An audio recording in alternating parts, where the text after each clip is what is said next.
Hello friends, welcome to Sindhi Rasoi. Sindhi रसोई में आप सभी का बहुत बहुत स्वागत है। आज मैं आपके लिए लेके आई हूँ चुटकियों में बनने वाला बहुत ही टेस्टी और हेल्दी नाश्ता। ये है बची हुई रोटियों का नाश्ता, जो खाने में इतना टेस्टी है कि अगर आप इसे एक बार टेस्ट करेंगे तो बार बार बना के खाएंगे। बची हुई रोटियों का नाश्ता बनाने के लिए यहाँ पे मैंने ली है 6 रोटियाँ। मुझे शाम को नाश्ता बनाना है, तो मैंने दिन को ही रोटियाँ बना के रख दी थी। इस नाश्ते के लिए हमें थोड़ी बासी रोटी चाहिए। 4 बड़े टमाटर, इसे मैंने रफली चॉप करा है। नमक स्वाद के अनुसार। आधा छोटा चम्मच लाल मिर्च पाउडर, 6 कलियां लहसुन की, आधा छोटा चम्मच हल्दी पाउडर, 2 हरी मिर्च और आधा छोटा चम्मच जीरा। सबसे पहले हम यहाँ पे रोटियों को छोटे छोटे पीसेज में डिवाइड करेंगे। तो मैं इसे तोड़ लेती हूँ। अगर आप सोच रहे हैं कि आप ताज़ी रोटियों से नाश्ता बनाएंगे, तो मैं आपको बता दूं, ताज़ी रोटियों से नाश्ता उतना अच्छा नहीं बनेगा। क्योंकि इस नाश्ते में होगा कि अगर आप ताज़ी रोटियों से नाश्ता बनाएंगे तो सारी रोटी चूर होके हलवा बन जाएगी और आपको खाने में मज़ा नहीं आएगा। तो कोशिश करें कि आप थोड़ी बासी रोटी लें। अगर आपको शाम को बनाना हो नाश्ता, तो आप दिन को ही रोटियां बना के रख दें। अब यहाँ पे मैंने लिया है पैन में मैंने डाल दिया आधा कड़छी रिफाइन ऑयल। तेल को हम अच्छे से गर्म होने देंगे। तेल गर्म हो गया है तो यहाँ पे मैंने डाला आधा छोटा चम्मच जीरा। जीरे को हम अच्छे से क्रैकल करेंगे लो फ्लेम पे। जीरा अब अच्छे से भुन गया है, तो अब यहाँ पे मैं डालूंगी कूटी हुई लहसुन और हरी मिर्च। 5 से 6 कलियां मैंने लहसुन की ली थी और 2 हरी मिर्च, जिससे मैंने अदरक कूटने वाले में कूट लिया।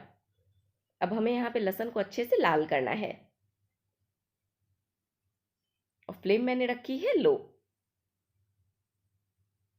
ये देखिए, लहसुन अब अच्छे से लाल हो चुकी है। इसका कलर अब चेंज हो गया है।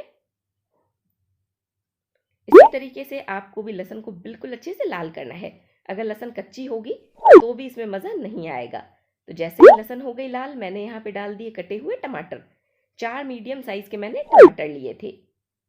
साथ ही मैंने डाला नमक। नमक आप अपने स्वाद के अनुसार डालें। और थोड़ा सा पानी, तकरीबन आधी छोटी कड़छी, ताकि टमाटर जल्दी से सॉफ्ट और मैशी हो सके। इसके लिए हमें टमाटर को अच्छे से कूट के चटनी बना लेनी है। ये देखिए, आप देख सकते हैं 3-4 मिनट के बाद टमाटर बिल्कुल अच्छे से मैशी हो चुके हैं। तो इसे हम स्पैचुला से और अच्छे से मैश करेंगे। टमाटर जितने अच्छे से मैश होंगे, उतना ही नाश्ते में स्वाद बढ़ेगा।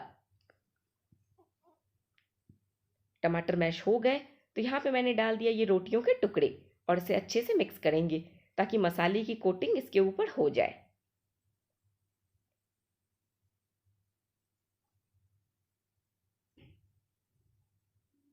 अब मैं इसमें डालूंगी पानी, तकरीबन 2 बड़ा कप। पानी हमें इतना डालना है कि रोटियां पानी में डूब जाए। आप देख सकते हैं मैंने यहाँ पे कितना पानी डाला है। और अब फ्लेम को रखा है मैंने हाई फ्लेम पे हम इसे पकाएंगे। तो मैंने इसे कर दिया है कवर, और कवर करके रखूंगी 2 से 3 मिनट के लिए हाई फ्लेम पे। 3 मिनट हो गया है, तो चलिए हम इसे एक बार चेक करते हैं। अभी ये काफ़ी लिक्विडी है, तो हमें इसे थोड़ा सा और पकाना है, तकरीबन और 2 मिनट के लिए। और जो रोटियों के बड़े बड़े चंक्स आपको नज़र आए, उसे आप स्पैचुला से तोड़ते जाए। हमें यहाँ पे छोटे छोटे चंक्स में रोटियों को डिवाइड करना है।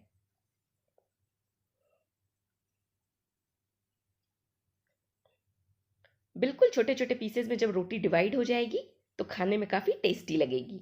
वापस से मैंने इसे कवर किया और 2 मिनट के लिए और पकाऊंगी। हमें इसे इतना पकाना है कि पानी और रोटियां अलग से पता नहीं चले। अब आप देख सकते हैं ये काफ़ी गाढ़ी हो गई है।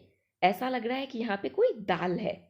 इसी तरीके की कंसिस्टेंसी हमें इसकी चाहिए। और इस तरीके से आपको स्पैचुला ज़रूर चलाना है, ताकि रोटियों के जो बड़े बड़े चंक्स हैं वो टूटते जाएं और छोटे छोटे पीसेज में वो डिवाइड हो जाए।